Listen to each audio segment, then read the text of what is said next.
So yesterday my interview with the Today Show came out and I was talking about I'm gonna post the full forum video after this, but I hope it helps somebody. Hello YouTube, and welcome to the Body Honesty Project. My name is Lydia, and today we have another Tess Holliday video for you. Yes, another video to add to my ever-growing Tess Holliday Lies playlist.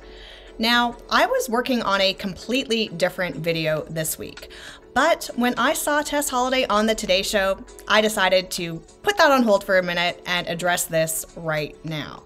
So, as we know, Tess has been spouting off about her restrictive ED for a few years now, but she's still doing interviews about it. So, is there any new information that Tess has that she needs to share with us about her ED? Why don't we jump right on in and find out? This morning on Your Health, eating disorders and how they can come in all shapes and sizes. In May of 2021, social media influencer Tess Holliday shared a medical diagnosis with her fans. The plus-size model revealed that she'd been suffering from anorexia for decades, a disorder that many often associate with smaller-sized bodies. That's right, and this morning Tess is sharing her story in the hopes of helping others. Erin O'Hearn is here with her story and her really important message. Erin, good morning. Good to see you. Good morning, guys. Thanks so much for having me. It is an important message. Tess Holliday has battled with her body image and relationship to food for decades. She never believed it could be anorexia because of her larger size. When she went public with her diagnosis, she realized she wasn't alone, and now she's taking a candid approach to all of this.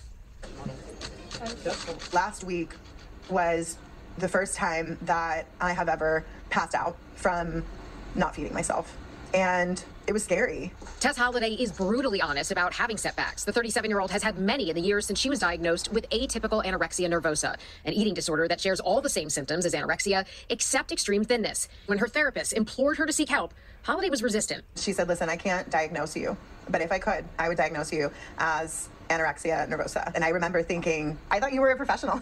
Like, don't you see the size of me? Even after seeking help from a medical professional, the mother of two was in disbelief, and that skepticism was shared by others around her. When Holliday shared the news with her millions of followers, the backlash was instantaneous. Do you feel like people who have what we've come to know as anorexia, or what we believe is anorexia, doubt the diagnosis? Well, there are definitely people out there that are, you know, the internet is a dark place. There are a lot of people that feel offended that I would even suggest that I'm fat and that I have a restrictive eating disorder. Many of us associate small with healthy and large with unhealthy, but eating disorders don't discriminate by body size. Anorexia is a psychological disorder, and many people in larger bodies, like Tess, suffer from the same obsessions and anxieties around meals, body image, and weight gain. We can't possibly know what kind of eating disorder someone has by the size of their body. Dr. Sam DeCaro of the Renfrew Center says the vast majority of people suffering from eating disorders don't look sick or underweight. I think there's a misconception that if you have fat on your body, that somehow you will be protected from the medical issues of starving yourself. She says all patients with eating disorders, including atypical, are at risk of high blood pressure, irregular menstruation, and cardiac and cognitive issues. When people look at larger bodied individuals, they see us as less than, and we're not less than. Holliday is thankful she found the resources she needed to get help and urges others to do the same. Health is not a moral compass. I am a fantastic mother. I'm great at my job. I'm loving and kind and compassionate and funny. I'm so many things other than my size. And she is funny. And you have to give her credit for being so open about something that really can be so painful. And the new year is a triggering time for Tess and many others struggling with eating disorders. There is so much cultural pressure on diet, exercise, and weight loss, especially in January, which is okay as long as your approach embraces wellness, not a particular body type. And Tess did make a great point, guys. She said, when people are talking about getting healthy for the new year, mental health is far too overlooked. Yeah, it's such an important point, and I think that you captured just how complicated this is and how isolating for her. Yeah, and there's so many stigmas with eating disorders, and you wouldn't go up to somebody and say, well, you don't look depressed, or you don't, look like you have anxiety. It's the same thing. It's a psychological disorder. That's why I love that she says, I'm so many things besides my size. So important. Erin, we appreciate you sharing her story. Thanks for having me. Such important information. We really appreciate it. So a lot was said during that interview, and a lot of the same things that she has said in previous interviews. But let's go through some of the highlights. So Tess opened the interview by telling the audience that last week she experienced passing out due to not eating enough.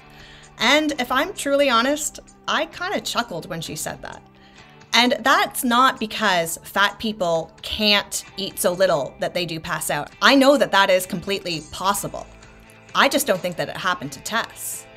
And I say this because if you follow her Instagram and or TikTok, the woman posts all about her regular life all the time, especially if something fat-phobic happens, especially if something triggers her ED. She talks about this stuff all the time. And I find it very interesting that something so remarkable, like the first time that she passed out due to not eating, it didn't end up on her TikTok or Instagram the week before. That's a little sus to me. The other thing was how she said it.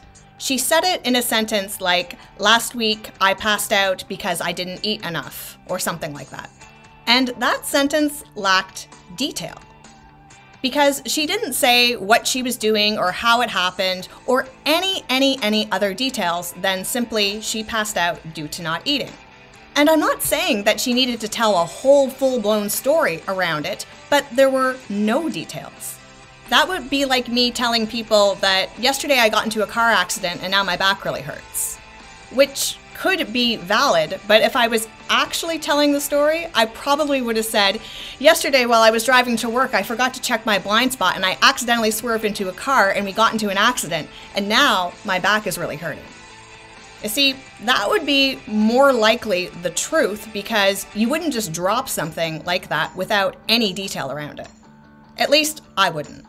The next part I wanted to address is the backlash that Tess has gotten from announcing this ED.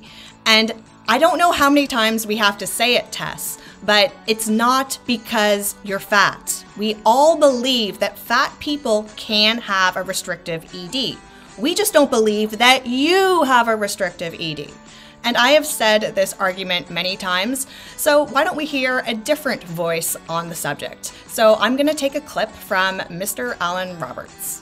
People who are saying that Tess Holliday can't be anorexic because she's fat. Actually, people are saying she can't be anorexic because she doesn't meet any of the criteria. One of which she's gained like 150 pounds in the last 2 years, but also this. Bitch, I'm on a rampage, mask on my damn face. And this. And this.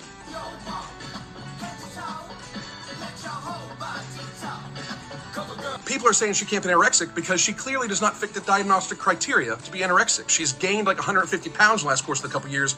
She films herself eating all the time, which is not something an anorexic person would do. Like, she does not meet the criteria. And that's just it. It's the behavior. It's not your weight. You behave in a way that does not portray a restrictive eating disorder. Now, another point in that video that I found very amusing was that screen that showed only 6% of people with eating disorders are actually underweight, and the rest of them are either of healthy weight or are obese. But that doesn't mean that most people that have anorexia are of healthy weight or are obese. That just means they have a different eating disorder. Sure, some of the people in that 94% do have anorexia or atypical anorexia. But the other people that are in that 94%, they have other EDs, such as binge eating disorder, or a combination of restriction and binging, or binging and purging. It does not mean that all these obese people are under eating. It simply means that they also have eating disorders, which could be over-consuming or under-consuming or purging or something else. Then, Tess concludes by reminding us all that she is more than just being a fat person, that she's a mother and a model and lots of other attributes. But my question to her is, if you are more than just being fat, then be more on the internet, because all of your content is about being fat. Whether it's complaining about fat phobia, talking about your made-up eating disorder, or even when it comes to clothing, which you think that a model should be proud to show off, it always comes down to tags about a fat person can wear this, or look at how cute my fat belly looks in this. It's still about being fat, even in the designer clothes. So if you want to be treated as more than a fat person, then be more than a fat person on the internet. There are plenty of fat celebrities that are more than their fatness. Take Melissa McCarthy, for example.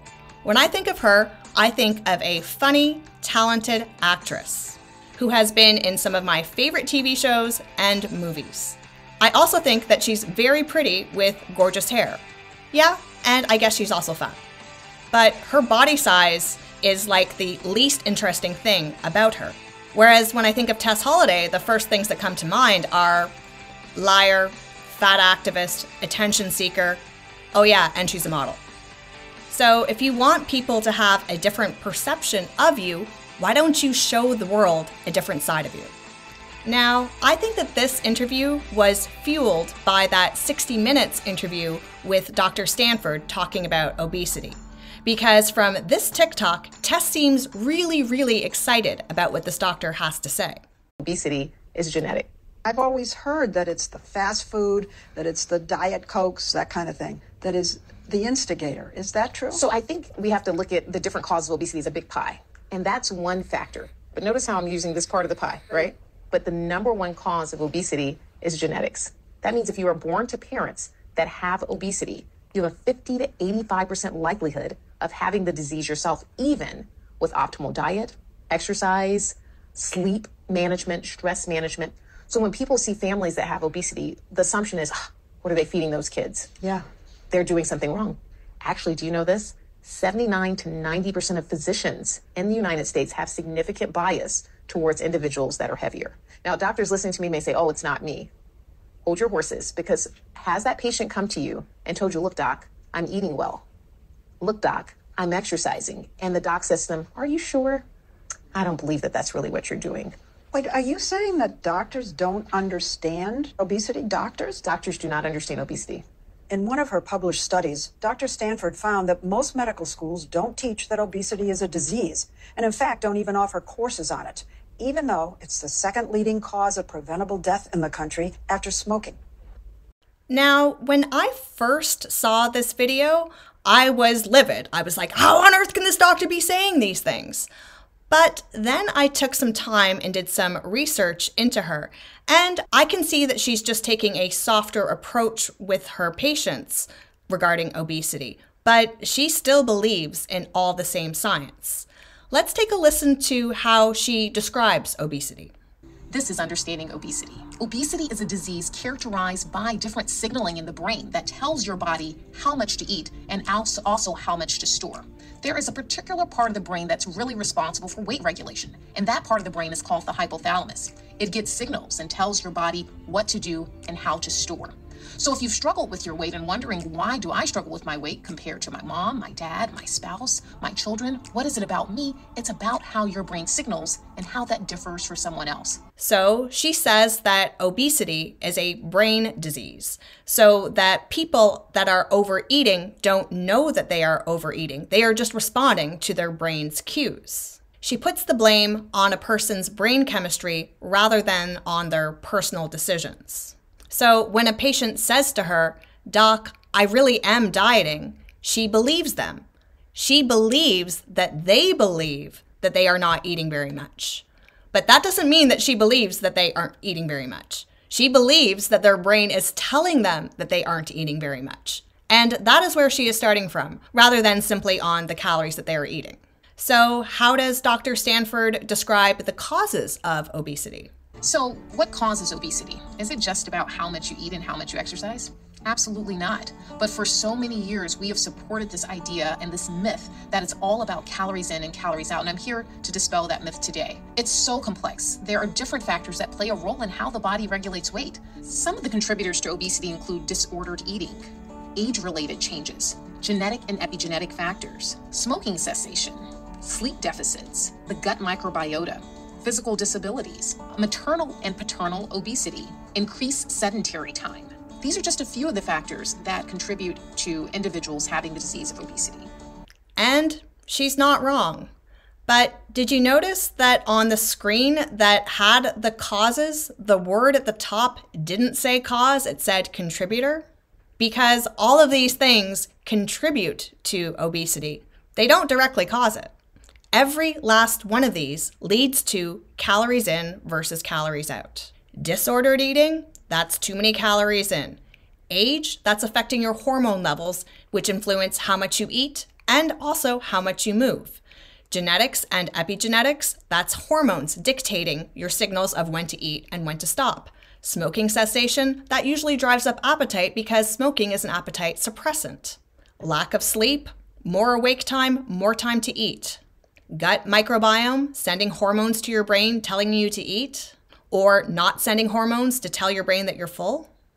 disability, inability to perform adequate exercise, and obesity in parents, which could be partially genetic but are more likely the adoption of the same lifestyle habits that your parents had. I'd also like to go back to the one point about genetic, because we have the little picture for genetics there, but she said genetic and epigenetic. And epigenetic is your genetics influenced by environmental factors, like food. So your body is already producing more hunger hormones, so you are more hungry than the average person. But by eating crappy junk food, your hormone levels are going to get even worse, and you're going to crave to eat more and more and more processed food. So yes, obesity is genetic, but part of it being genetic is also epigenetic, which is the influence of your environment on your genetics, which you can reverse and control. Dr. Stanford also measures obesity like this. So how do we measure this disease of obesity? We use something called BMI, which stands for Body Mass Index. There are 3 classes of obesity: mild, moderate, and severe. A BMI of 30 to 34.9 being classified as someone having mild obesity, a BMI of 35 to 39.9, someone with moderate obesity, and those with BMIs greater than or equal to 40 having the disease of severe obesity. Now, I told you it's an indirect measure, so BMI is not the end-all be-all. And when the BMI charts and tables were developed, they were based upon metropolitan life insurance tables from the 1930s that didn't include racial and ethnic minorities, like myself, for example. So I do want to say that we use that with a grain of salt. In addition to looking at BMI, we might measure waist circumference, and we do look at this differently based upon gender. So for females, we measure waist circumference at the umbilicus, which is a fancy word for belly button, and we would use a tape measure, and we would measure. And if you are 35 inches or less, we're in a healthy zone. For men, the same area measuring at the belly button and around their circumference, and our goal is to have a waist circumference of 40 inches or less. So according to her, BMI and waist circumference do matter.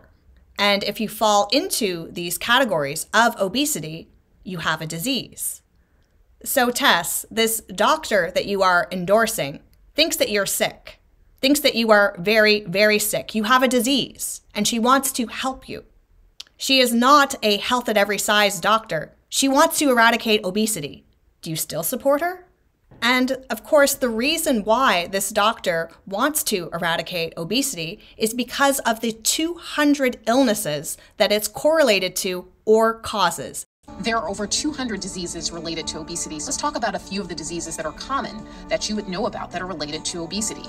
Diabetes, high blood pressure, obstructive sleep apnea, polycystic ovarian syndrome, gastroesophageal reflux disease, osteoarthritis.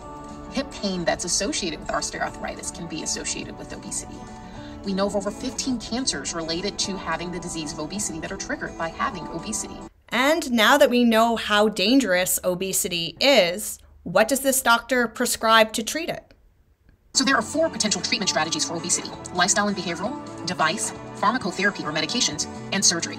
Lifestyle and behavioral therapy really looks at a few key factors: diet quality, physical activity, the duration and quality of one's physical activity, but it also gets into someone's mental health as it relates to their obesity. So their tendency to overeat secondary to emotional issues or stressors, for example. These are factors that fall under that big umbrella of lifestyle and behavioral therapy. Whether you're a child, adolescent, or adult, we want to optimize diet quality. We want to look at lean proteins, whole grains, fruits and vegetables as the premier makeup of one's diet. There's a device that is approved by the FDA that is actually capsules that one takes that expands a jelly-like substance in your abdomen. Other things to consider are things like medications for the treatment of obesity. There are several medications that are approved by the Federal and Drug Administration for obesity. These range from pills that one may take to injections that people may take on either a daily or a weekly basis for the treatment of obesity. One thing to note with the treatment of obesity with medications is that the medication does need to be used long-term. As soon as we take away the medication, any weight that you may have lost will return as soon as that agent is removed. And then finally, metabolic and bariatric surgery, which is utilized for those that have moderate obesity, which is a BMI of 35 to 39.9 with an obesity-related disease like obstructive sleep apnea, type 2 diabetes or heart disease,